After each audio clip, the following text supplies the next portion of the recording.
Hello, my name is John Mugno and I'm a Rye Brook Village resident. I will be your host today on a new program the village is inaugurating that interviews people who are important to the village and who will speak on specific topics.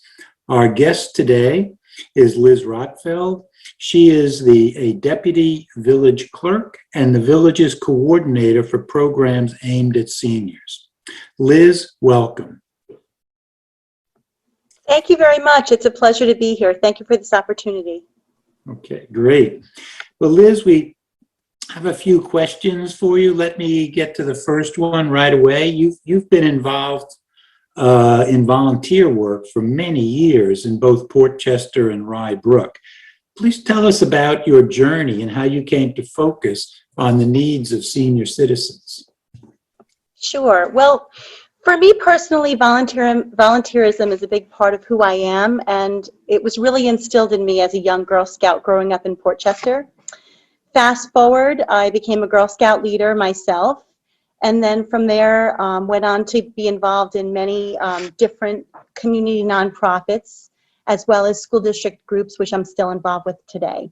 My volunteer background happened to be a perfect match for my full-time job here with the Village of Rye Brook, where I have worked as the Senior Citizen Coordinator for the past 11 years.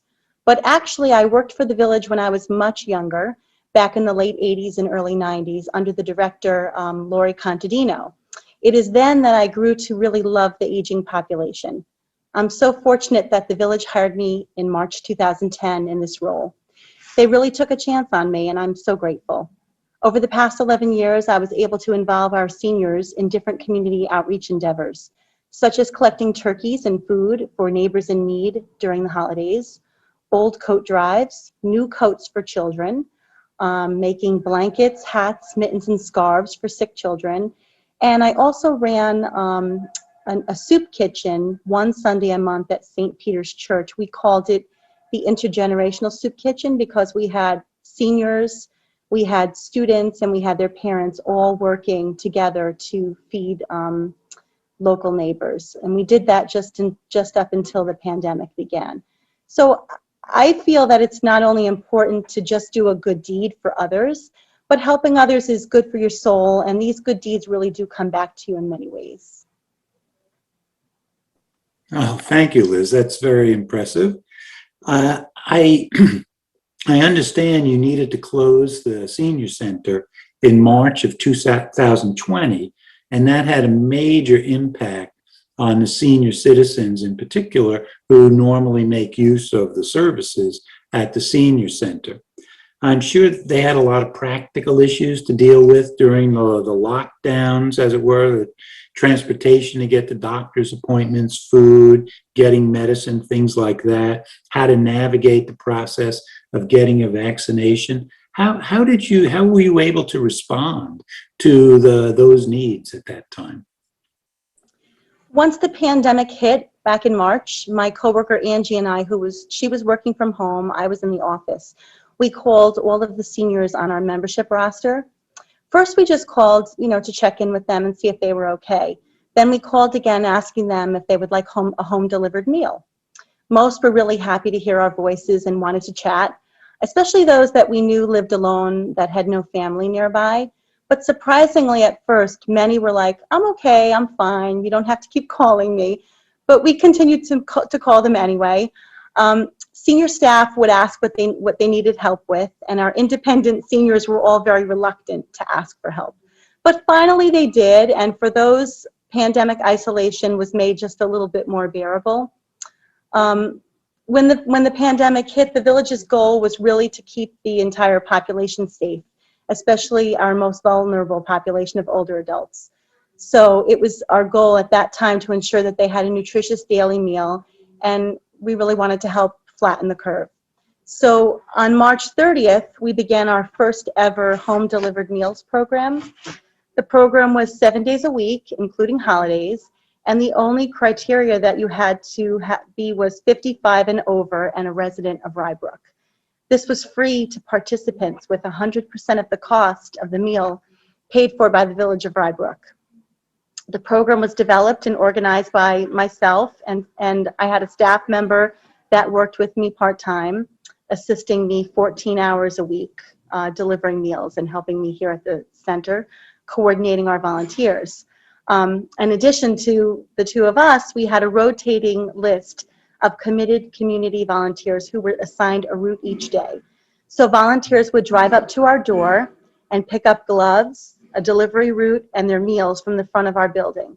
All volunteers wore a mask, and the lunches were placed on the doorstep, and a phone call was made informing the client that their lunch was available.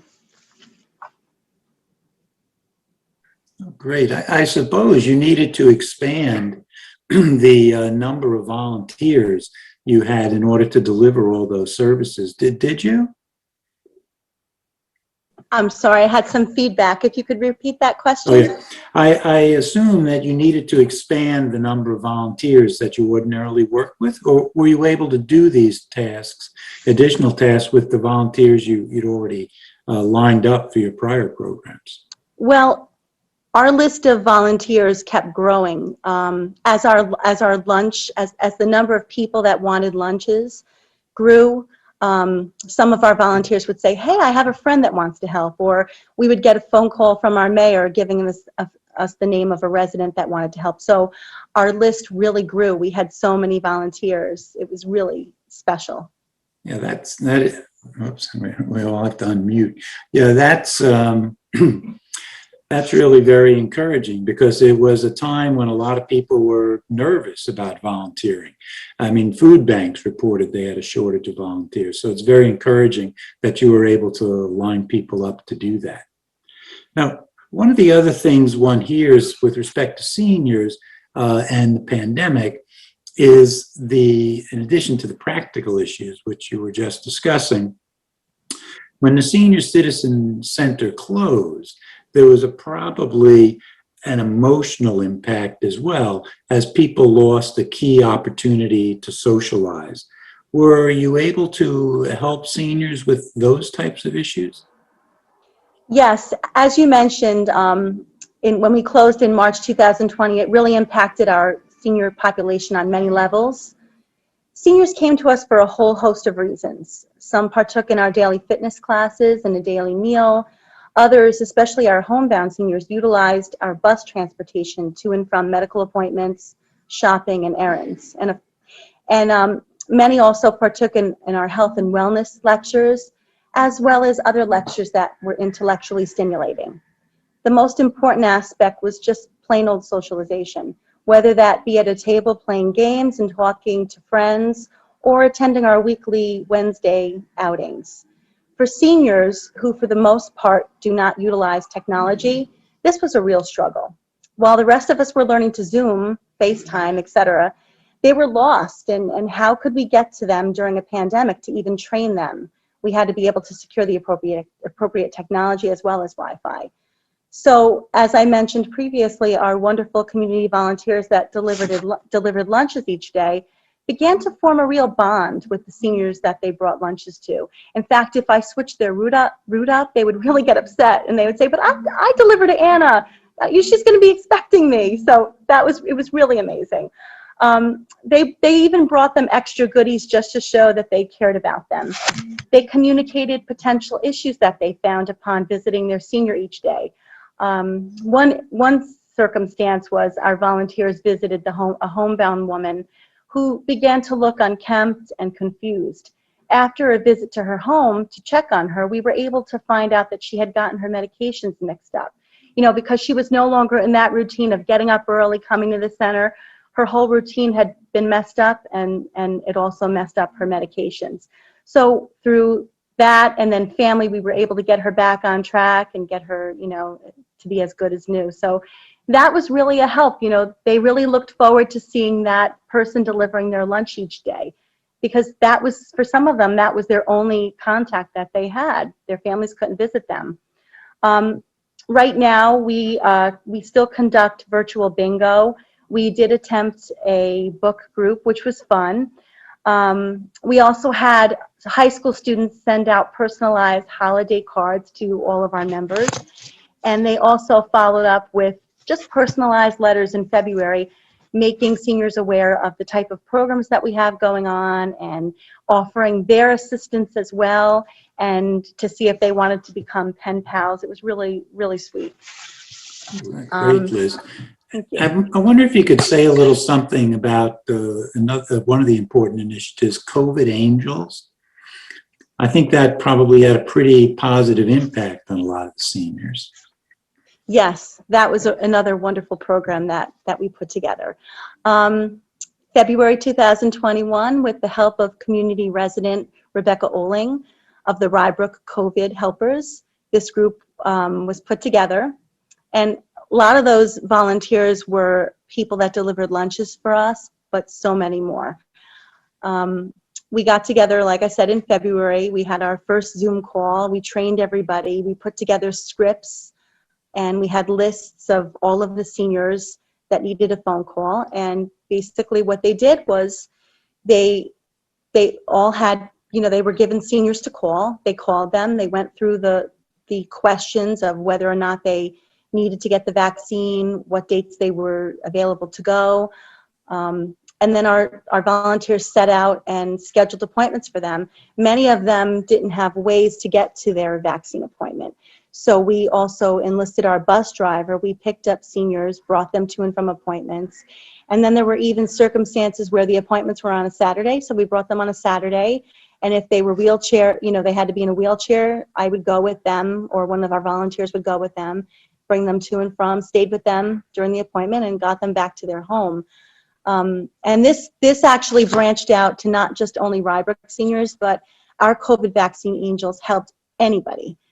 People from Mount Vernon, we got someone from Queens an appointment, and then as all of our seniors got their appointments, our group branched out to anyone that needed an appointment. If it was your 18-year-old child, they were just so happy to help anybody, no matter where they lived and what age they were.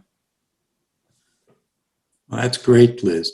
I mean, it's great that you were able to adapt to this new circumstance, and it's great that so many people in the community step forward to help you achieve these goals. That's really great.